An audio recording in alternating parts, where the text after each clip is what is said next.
is like I exist in order to make other teams more successful. Like that's kind of like why I'm here. And if I'm introducing friction or making things more difficult for them to be successful, then I'm not aligned with my own personal mission.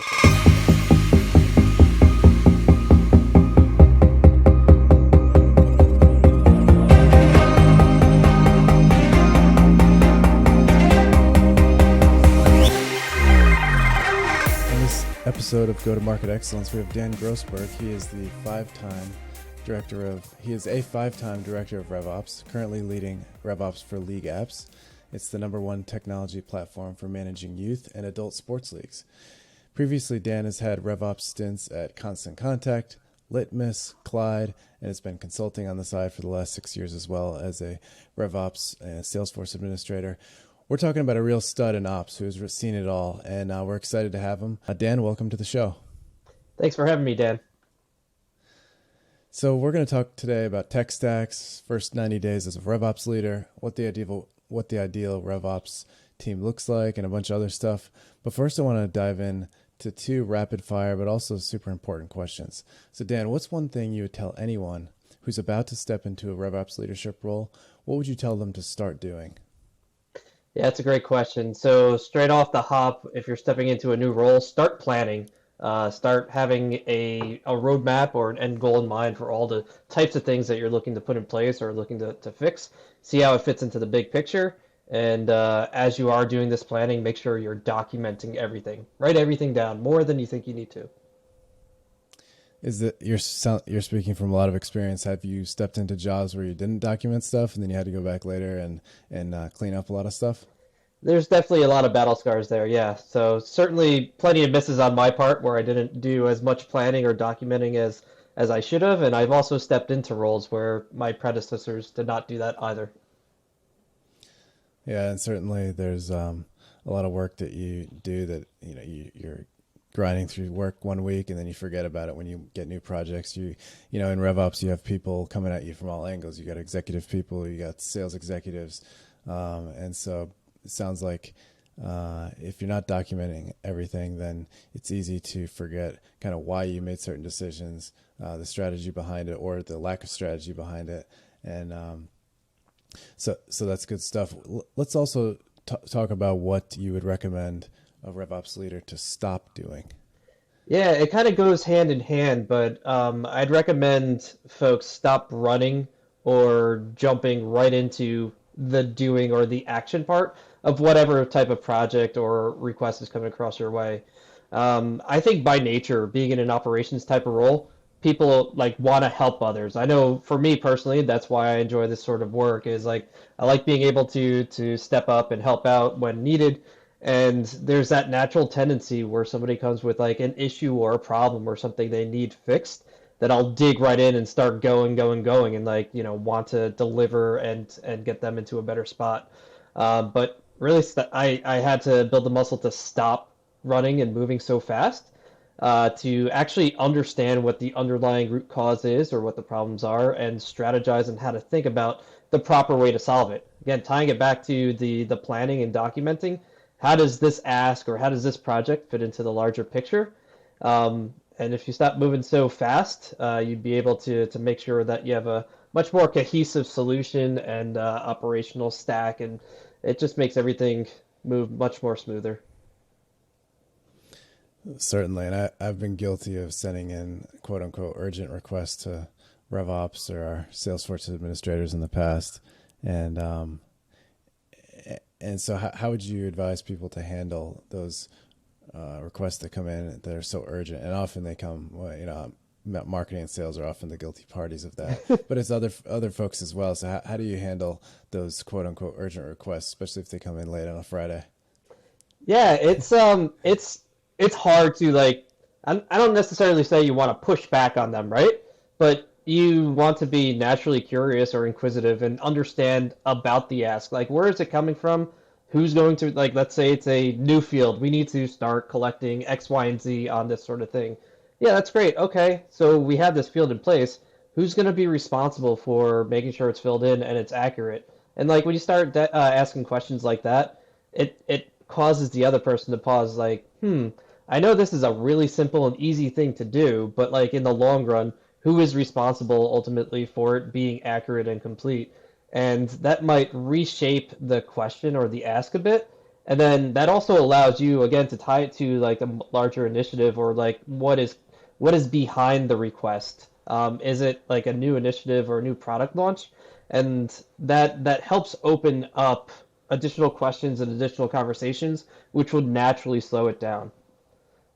Now, it doesn't work every time. Of course, like you're going to get the CEO saying, "Hey, we need this and do it now," sort of thing. And you're not gonna you got to pick and choose your battles there. So this isn't a hard and fast rule that you can apply across the board, but just as a general guide or rule of thumb, that's what I would suggest. Yeah, it's funny you mentioned a couple minutes ago that that in RevOps you like to help people, and that's one of the reasons you're in RevOps and you're good at your job. It's almost like a helping profession, and you kind of have to be a therapist in RevOps. And when things come in, you're kind of peeling back the onion, and you're not taking things at face value, but you're drilling deeper and trying to find root cause of certain requests and things like that.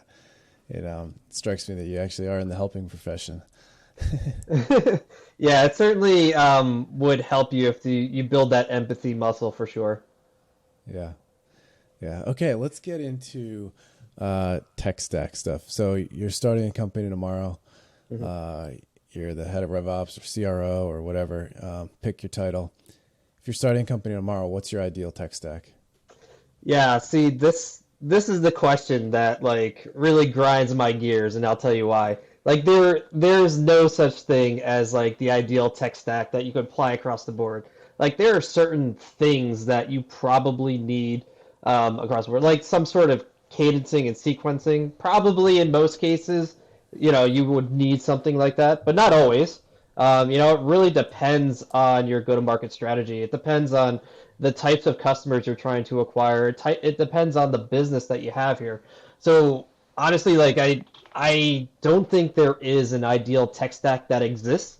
And like I see these things on LinkedIn where like I see somebody toss up a post like, "What's your ideal tech stack?" And there's like so many responses, and that's when I have to turn off the computer and walk away. Like that's how much it gets under my skin. But if we're saying like what are the functions that are needed, I mean, I think a CRM, any CRM is necessary. Like you need to understand just what is going on in the world that you're operating in, and you need data in order to get that understanding. So absolutely, some sort of CRM needs to be put in place. I would think some sort of way to communicate with prospects and customers is needed. So usually some sort of VoIP system or email system and some sort of marketing automation platform I think would be helpful as well to help build that muscle. So a lot of asterisks in my answer, and it's not clear cut, but that's what I'm going with. Yeah. You mentioned different go-to-market strategies. I think you could also toss in, based on what your sales motion looks like. So let's break that down a little bit. What are the different? You've worked at a number of companies in tech. What are the Mhm. different technologies that you've implemented based on the different go-to-market strategies? Any particular nuances come to mind? Yeah, for sure. So there are some very industry-specific companies that I worked at. A while back when you mentioned Constant Contact, the business unit I worked at worked I would say like maybe 75 to 80% of their customer base were in a particular industry. And a lot of people when they identify their ideal tech stack, they usually throw out something like a Zoom Info. Well, Zoom Info wouldn't have helped that particular business unit because the target prospects were not on there. Like these are small business Mm. owners. They're not very technologically focused, or uh, they're not putting up LinkedIn profiles more often than not. So our data sourcing, where we would find our leads to call into, was a completely niche market or niche offering that wouldn't really apply to many companies. And they also were like a high velocity sales organization. So having some sort of powered assisted dialer was crucial there. Like high call volume was the go to market or the sales motion there that made them successful. Now I worked in other industries that had much longer sales cycles, and for that target market, they were on LinkedIn. So getting a LinkedIn Sales Navigator license made a ton of sense, but they also were on Zoom Info and another industry-specific data provider. So getting those in the tech stack were super important because that was the market that we served. But having a power assisted dialer didn't make a ton of sense because of how elongated the sales cycles were, and and quite frankly, the number of different people at each company that you had to contact and connect with. Um, so it wasn't a high call volume type of environment. It was building relationships with those prospects, getting the value across them prior to even approaching a sale there. So again, like depending on the environment that you're working in, like there are different technologies that come into place there. Is that helpful? Hmm. Absolutely, yeah, and certainly a tool like I know you're at Constant Contact several years ago, but a tool like Chili Piper would have been great for something like that. I'm assuming where you got a lot of inbounds. Yeah, for sure. Yeah, and not only just like a lot of inbounds, we had a ginormous sales team. Like I think there was like 80 plus sales reps in this particular business unit.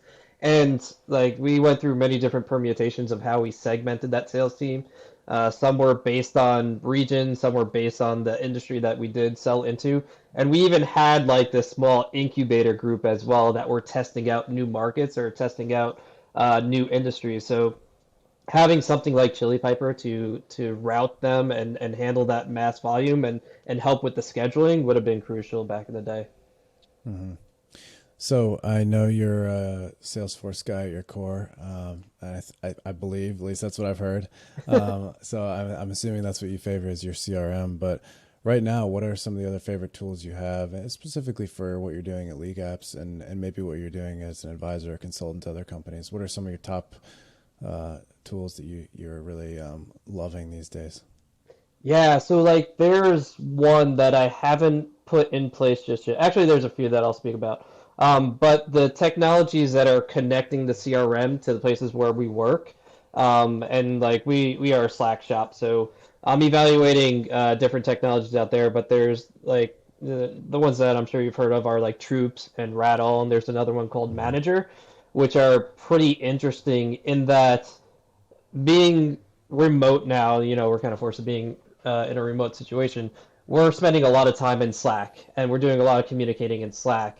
And the ability to get not only like an alert that something happened in our CRM into Slack, but being able to action on it, being able to update records, and being able to communicate with team members right in there has been like really fascinating to me. Like it reminds me of what Salesforce Chatter probably wanted to be a number of years ago, but like again, not your entire company is not in Salesforce Chatter to enable to engage back and forth. Whereas in Slack, yeah, they're most likely going to be there. So I think that is like a really interesting space that I've been seeing a lot in.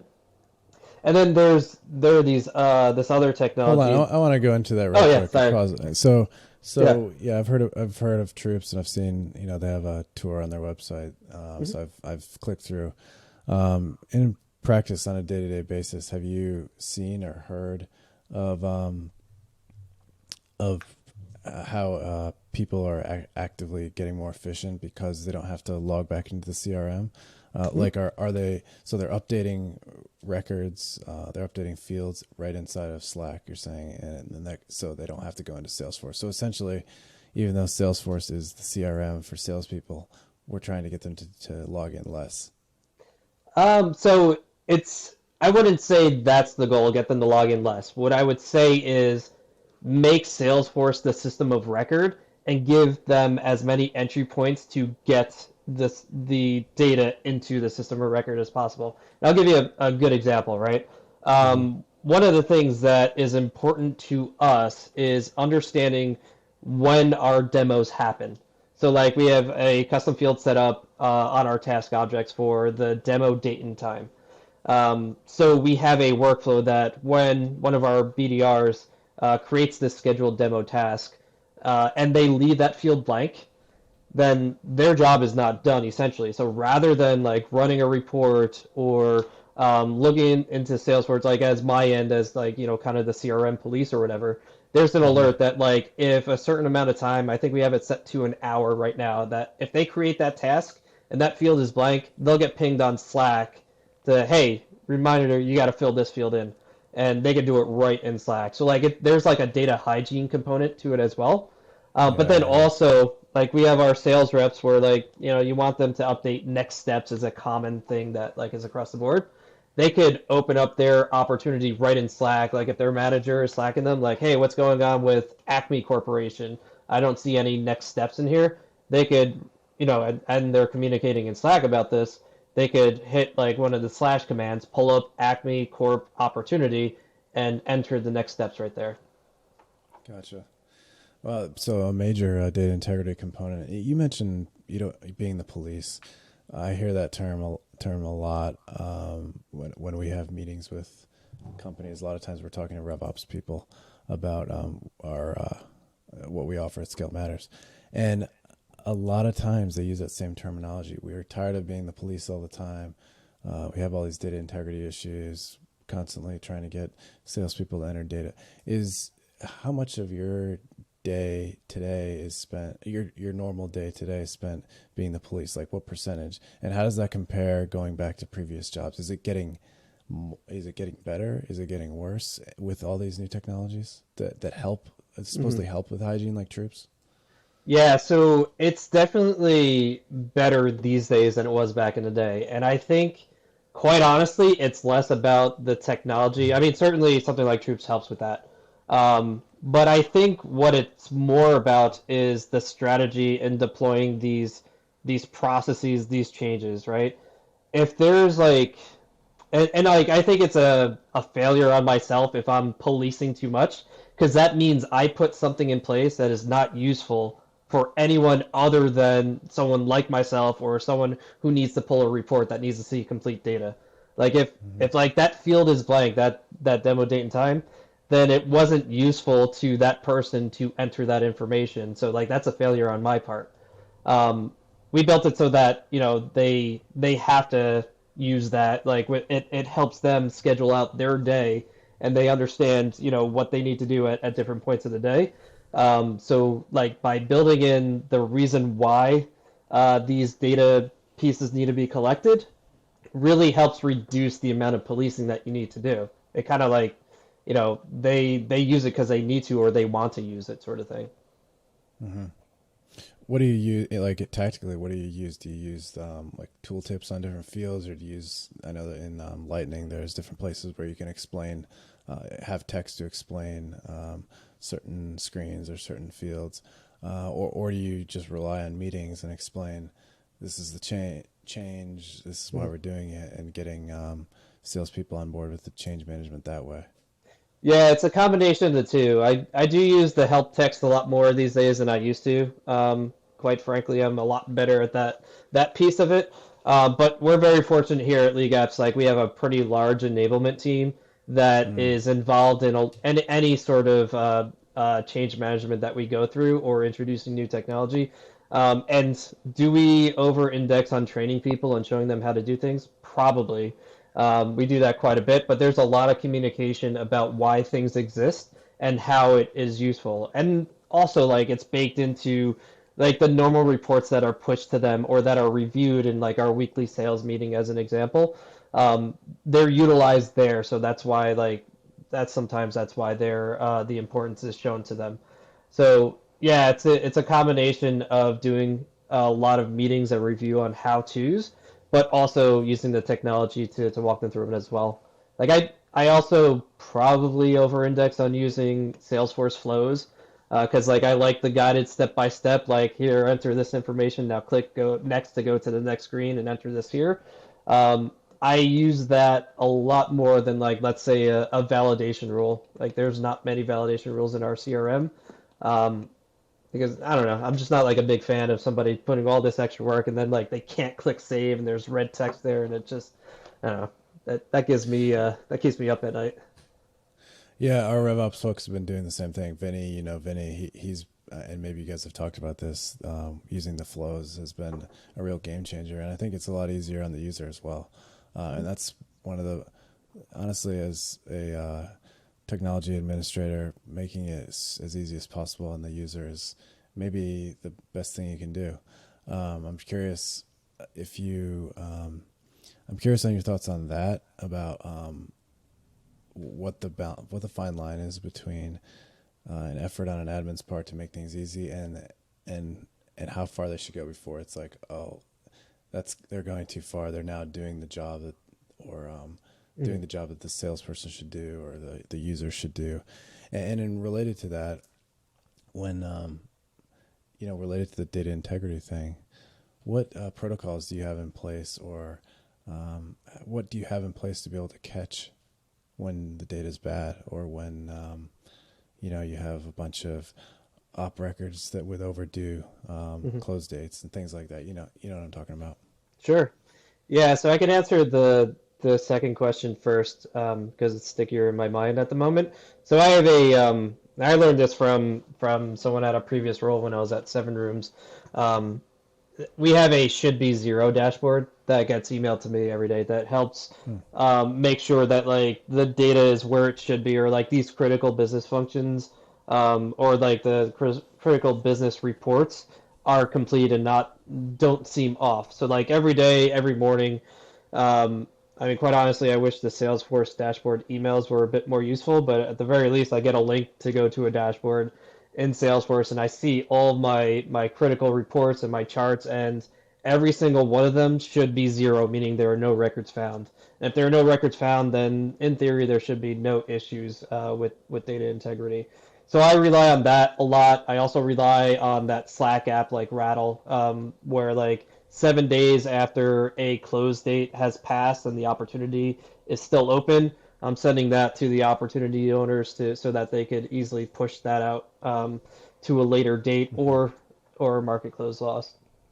Gotcha. And they can do that in Slack, you're saying? They can do that in Slack. Yep. Yeah, for Cool. sure. Yeah, and I'm sorry, remind me the first question again. The first part of that question. Yeah, so it had to do with making the CRM as easy as possible Oh yeah, yeah, yeah. for users, and Yeah. because there's always complaints, regardless of how easy you make it, there's always going to be complaints. So, where do you draw the line? Yeah, it's like if we're thinking about a four box, right? And on one axis you have ease of use, and then the other axis, like the value of the thing that you're asking for. Like I always try to get to the quadrant of where it is valuable for them to fill it in, as well as it is easy for them to collect the information. But like you can't always get in there, and I think it should be part of our job to remove as much friction as possible in order for them to do their jobs. Like the whole mission statement I tend to live by is like I exist in order to make other teams more successful. Like that's kind of like why I'm here. And if I'm introducing friction or making things more difficult for them to be successful, then I'm not aligned with my own personal mission. So I always strive to make it as user friendly as possible. And yeah, you're right. There are some, or there's usually cases where like there's some complaints or challenges that end users face, and I take it in. Like I can't take that personally. I'm not in their shoes doing it day to day. Sure, I've done it like 5 or 20 times when I'm testing out the functionality and it works, but like I'm not doing it every single day.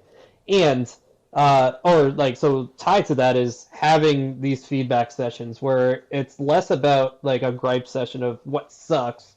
It's more about Mm-hmm. this is hard to do. I have a suggestion on how to improve it. And in that way you start to move it into like the easier quadrant while still providing value. Yeah, yeah, that's good stuff. All right, let's switch gears and get a little bit more strategic. So, you're coming in to a new company and you're the head of RevOps. What does your first 90 days look like? So there's a lot of education and learning that goes on in those first 90 days, and I would kind of split it up into two different camps. Like I think first and foremost, you need to learn and understand externally, like who are the customers, what are the things they care about, what is their perspective that when they become a customer, like what does their onboarding experience look like, assuming it's some sort of SaaS platform, like who do they interact with? That's post sales, but like also pre sales too. Like if I'm a prospect, how is somebody going to contact me, or how am I going to learn about the company that I just joined? Is it like heavily focused on marketing? Like, is the company doing a lot of ads, and like, where would I as a prospect see it? And what is my journey? Like, if I do have some sort of curiosity, where do I go, or what does that experience feel like? Um, and then kind of on the flip side, learning internally. So what our current internal processes are and how that interacts with like the learnings from the external side of things.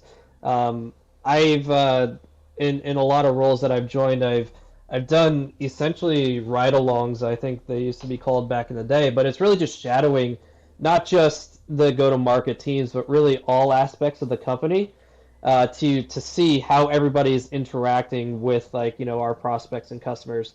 Learn from if there's an SDR group, learn from them and understand what their day-to-days look like and the different tools that currently are in place or like what their current challenges or gaps are.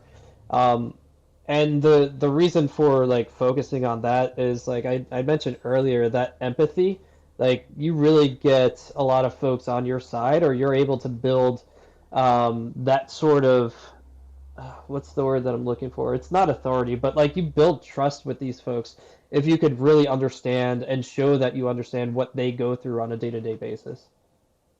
Hmm.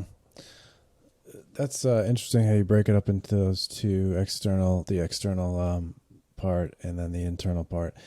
I'm interested in the external part a little bit more. So why is it so important to understand what, um, the what the customers are going through and how they interact with the product, and how they're being sold to? Like, why is that such a critical thing if you're in a revenue operations role?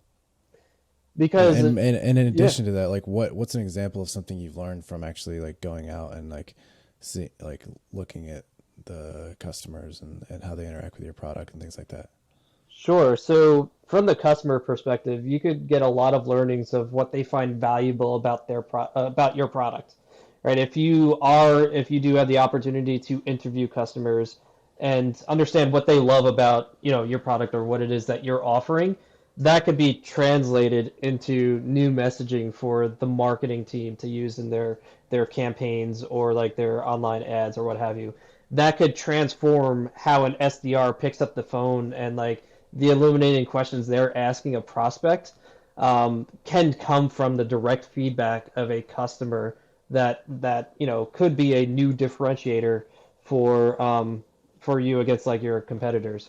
So like it's important because again like I'm here to make these particular teams more successful, and if I could get a leg up in understanding what our customers care about and that transforms into our sales team being more successful, then I think that's a win right there. So that's why focusing on external I think is pretty important.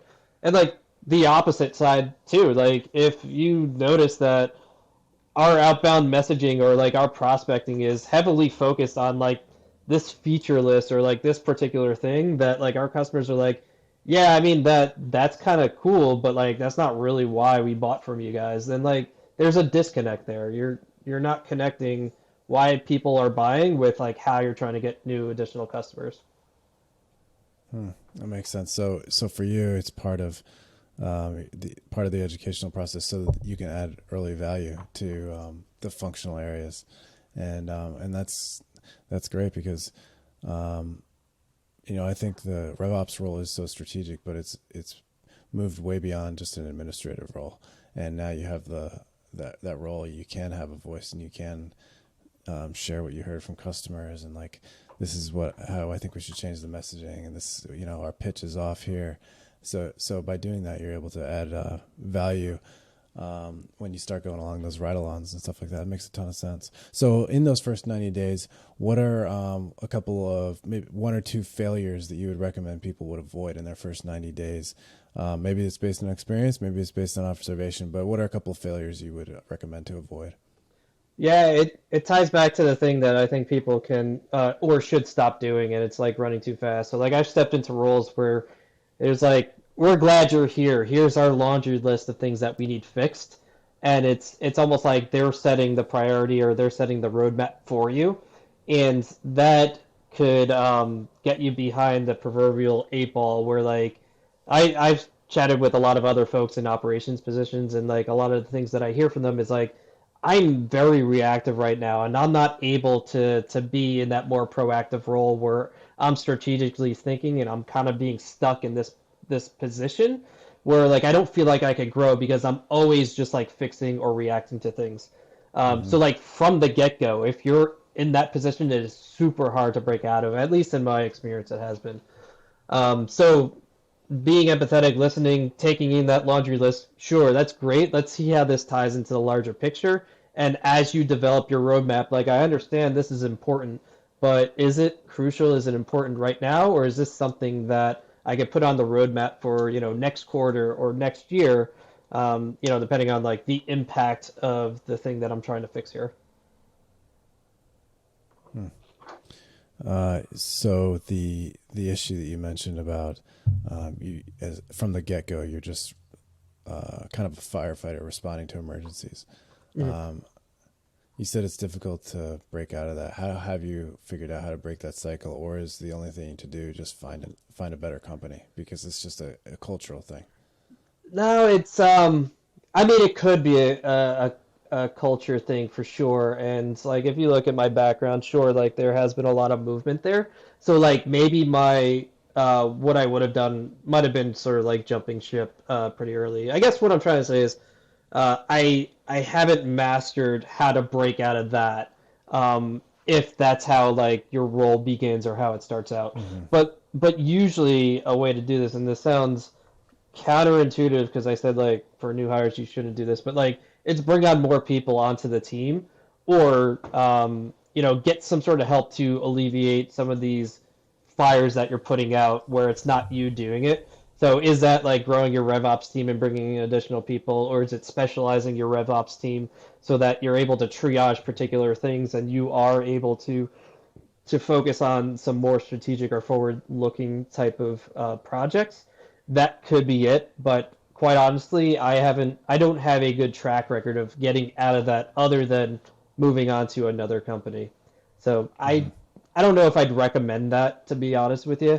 There probably are good ways, like I'd mentioned, of bringing additional people in to help out. Um, and one area that I wasn't really good at in the past, and I'm continuing to try to get better, is asking for help. I Hmm. I think that's an underserved or underutilized muscle, at least on my end, where like I don't ask for help a lot, and that's to my own detriment. Is that some kind of lone wolf mentality that you think it goes across a lot of RevOps people that you just think you take it all on and you got to solve it all, or is it because you've been a one man RevOps person, RevOps team so much, or is it something else you think that drives that? Yeah, I think there's certainly some influence of being like the solo practitioner at a lot of orgs that influences it quite a bit. But another part of it too is probably like you want to be that superhero to be able to save the day to everybody's problems, and like you want to help them, and it's almost, or at least I know personally, I felt like if I have to ask for help or I say I can't do something, then I'm letting them down, and like that, like I don't want to do that. I don't want to let anybody down. So and I feel like, this is wrong for sure, but like maybe some people feel like asking for help is a sign of weakness. And it's not. It's a sign of openness and it's a sign of growth. And it's a sign that you understand your own limitations or where you could use some assistance. That I think is super important. That's awesome advice for anybody, not just for people in RevOps. That's good stuff. And so I want to ask a question about your. So you've been an advisor, you've been a consultant, you've also been in house at some companies. So um, talk to me about. Let's say you have a chief revenue officer. He thinks he wants to hire either a in-house head of RevOps or outsource to Salesforce consultant firm or a Salesforce consultant just doing outsourcing. Uh, Mhm. talk about the pros and cons of both, and what would you tell a CRO who is considering outsourcing the function or insourcing or bringing it in-house? Yeah, so there, like you said, there certainly are pros and cons of each path. So like hiring a consultant is great if you have clear direction in what you're trying to achieve. Like if you're really good at giving clear and concise requirements and good at documenting what is needed, and they're like you're able to provide requirements in a way that is not going to inspire a lot of questions, and like you really think out like these particular problems, I think hiring a consultant is great. Otherwise, you're hiring a consultant that is in there doing the strategy with you, um, and they could bring in a they could certainly build or meet those requirements and handle exactly what it is that you ask them to do. But any sort of maintenance beyond that, or like if something breaks or the relationship sours and you two no longer have that sort of partnership, you could be stuck with a lot of technical debt or a lot of things they put in place that you have no idea how it works. Like you could be completely left in the dark or require a lot of time to deconstruct it and understand like if there's some complicated automation they built or gosh, in my case, if we hired a Salesforce developer and they threw a bunch of triggers and like I'm like I don't know how to do Apex, like I'm stuck at this point with this sort of thing, and that actually happened where we had like a few triggers that from a consultant that was in there that I had no idea how to fix, and like we had to hire another consultant to strip them out. So like now you just doubled your cost there. So like there could be a lot of challenges with hiring an external consultant in those regards of them building it but not maintaining something that you could be left with. Uh, and if you're not good at giving directions or you're not good at communicating what your requirements are, then you could get a lot of things built for you that don't do what you thought you wanted them to do, and that could be a problem as well. Um, if you shift that to like hiring internally, like there's first and foremost, there's growth opportunities for that particular person that you bring in house, where not only can they learn their skills and build them up internally and also like be vested with the rest of the company and the company's goals. You're building them up personally, and like they are setting themselves up for a different sort of career. Additionally, you could throw high level sorts of objectives that you're trying to achieve and let them flex their muscles, knowing that they are connected to the rest of the org and they can probably understand a lot more without being explicitly told like what some of the challenges that you're trying to solve. I think there certainly are some benefits there for sure with bringing with hiring internally or bringing someone on board internally. So if a CRO came to me and said that they want to outsource a particular thing, uh, I would I would raise some questions about it. Like I wouldn't completely say no, that's a dumb idea because you never want to say that to really anybody, but certainly not who might be your boss as a CRO.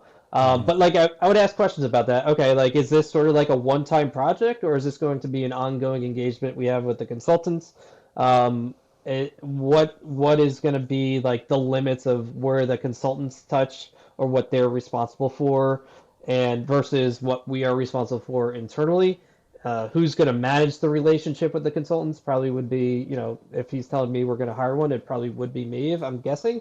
And what sort of freedom and leeway or control would I have over the relationship with the consultancy? Like, am I able to pick out which firm we work with? Because as you probably have seen, like there's a wide range of consultants that are out there in terms of, how comfortable you feel working with them. So like, what sort of relationship does that look like?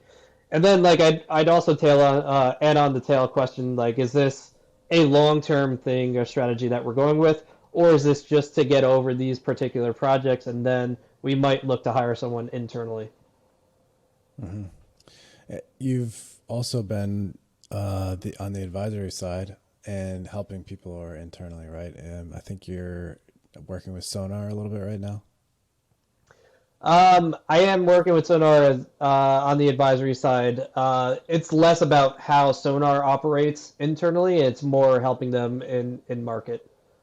Gotcha. Okay. Well, how about from other experiences as a kind of a consultant or advisor, and you're Sure. coming in? What are what are the things you've done with the managing the relationship with the internal team Mhm. that's made those relationships successful, or where have you seen them break down? Like obviously you've seen it from both sides. So if you're advising a consultant who's going in, what would you advise them to do to make sure the relationship goes really well? Sure. Yeah, I think this could be applied across the board, but like I would really hone in understanding who your customer is or like who hired you at this particular point. I've been a consultant. There's been varying degrees of my involvement of the decision making part of like the projects that I've worked on, and that came down to a lot of like the different types of personalities that you work with. Like there have been some folks that were really in control of all the decision making, or they wanted to have that sort of influence of what happened. So my advice would be like understand who it is that you're working with, and feel empowered to provide a lens of something that they might not be thinking about. Like, I understand you wanted X, Y, and Z, but if you do this, this could impact over here. Is that like an intended result, or is that something that we should rethink, sort of thing? There are some people that do not want to hear that at all. They're like, I told you to do this, you just go out and do it. And like in understanding that sort of dynamic and relationship, that, obviously makes it easier on my end. Like I have to, or I don't have to care as much about the after effects of the things that I'm putting in place. And like I've certainly employed that sort of work with them. So understanding who you're working with and how they want to be worked with, I think would make for a successful relationship. Um, and it's going to vary like across the different companies that you do work with. There certainly is a spectrum there in terms of how much they want a consultant to be involved and in which areas. So getting that cleared out ahead of time, I think, would make it much more smoother as you do move forward. All right, so last question, maybe the most important one, Dan. Mhm. You've worked on a lot of RevOps teams. You've been the solo leading man, and you've worked as part of a RevOps team with other folks on the team. Talk to me about your ideal RevOps team. Like, and you're at LeagueApps, you're the head of RevOps there. What's the ideal RevOps team that you're trying to build there? I want to hear all the different functions and who does what and how everyone works together cohesively. Sure. Yeah. So where we're at right now, we're kind of transitioning from a team of generalists to more specialized roles. So prior to me joining the team, even the entire org was a bit smaller, and the operations function was a bit smaller. So it was full of generalists that were doing a lot of different areas that RevOps handles. And we're growing to a size, and we're planning to grow to even larger, where we're going to need to specialize that quite a bit. And by specialization, I mean we have one person that is going to be in control of the entire tech stack. They're going to be responsible for managing all the relationships, for the vendor selection, for onboarding, tracking costs that are associated with licensing that span across the go-to-market teams. There's a person that is in control of our data, if you will. So like data governance is an important thing, but like also the security of our data, who has access to which bits of our different go-to-market systems itself, and the different systems that they integrate with. Like how does the data flow from one system to another? They're going to be in charge of as well. And then thirdly, there's a reporting and an analyst type person that is going to be consuming the data, churning out like different charts, decks, board slides, and advising the strategy of a sales org, or like what the go to sales motion or go to market motion should be, where really that's going to consume the majority of their time. And as you know, like there's different groups within the RevOps function in terms of who we serve. But Mm-hmm. in centralizing it, but then specializing based on the function or purpose that they serve, they're still going to span across those teams and they're going to work accordingly, but in like the different function aspect of it. And I think that like for a company of this size, that's going to work really well and set it up for future scale. Because like if this team or this org doubles or triples in size, then we could add headcount that grows accordingly. We could add more to the reporting side of things if the needs serve that, or like if the needs warrant it. As far as like other aspects of it, like the sales tech stack or like the go-to-market tech stack, really there's going to be a lot more onboarding and training and optimization that will happen. So that particular specialization probably wouldn't grow in headcount, but they certainly would grow in their skill set and their reach. and that could influence into other areas as well, depending on like what comes from how they grow alongside the company. Hmm. So I heard there's going to be an owner of the tech stack, and they're going to be the one that trains all the users. That's a major role. You're going to have an analyst who's taking all the data that the RevOps team captures through all the tools, and they're going to be curating it and producing insights for executive teams, I'm assuming. Mhm. And so those are the two. And who handles like data governance, data integrity, things like that? Is that you? Is that somebody else? Yeah, that's the third role that we're building for as well. So Uh, like the data governance and also like the security model around it. So like there's a lot of security or sharing settings, I should say, in Salesforce if you think about. So who should mhm. have access to what? And then like conversely, when you think about again bringing it back to Salesforce terms, like the role hierarchy in a pretty large organization that could get pretty expansive. And Mm. making sure that, and they obviously will work with the reporting and analyst type person, making sure that how those reports are set up in Salesforce is crucial and tied to how a role hierarchy could be set up. So they would work hand in hand in those regards. But like again, as the org grows, there's going to be new roles introduced, and we need to understand what access do they need to different data points, not just Salesforce, but like widely across the sales tech stack as well. It's a super interesting evolution because like 10 years ago, IT, or maybe 15, IT held the purse strings of every technology purchase, and everyone went through them and they handled all that stuff. And then all of a sudden in sales and marketing, at least sales and marketing leaders or in an early stage startup, it was like the first people on board, they would start building all these tools, buying and building all these tools.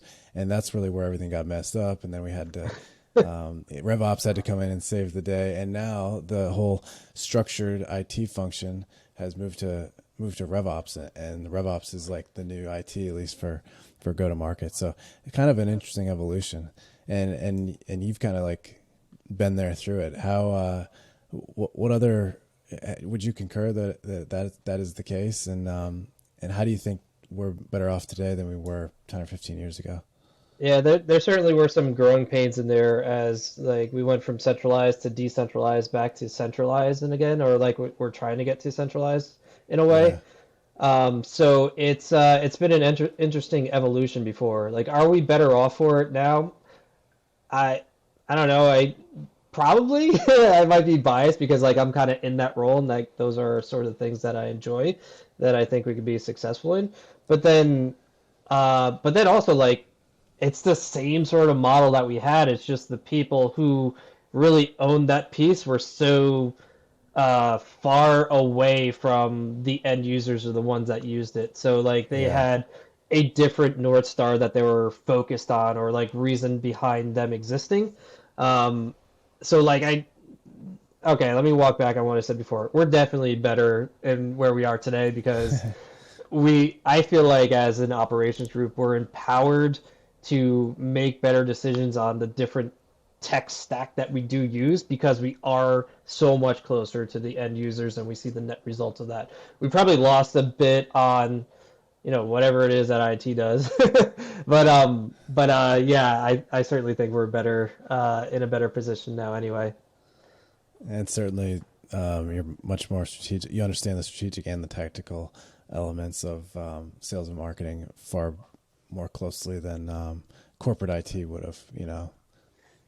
Yeah, there's certainly some friction there, and I've worked at an org that still had a centralized IT function that was massive, and they handled a lot of the technology across the board, like you know, from everything from like setting up printers to like card access to the building and stuff like that, and that's certainly needed.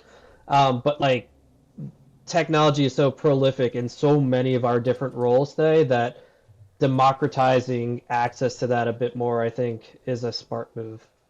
Yeah, for sure. And you mentioned one of the key roles you're going to be building is the analyst role. That's going to report to you, head of RevOps.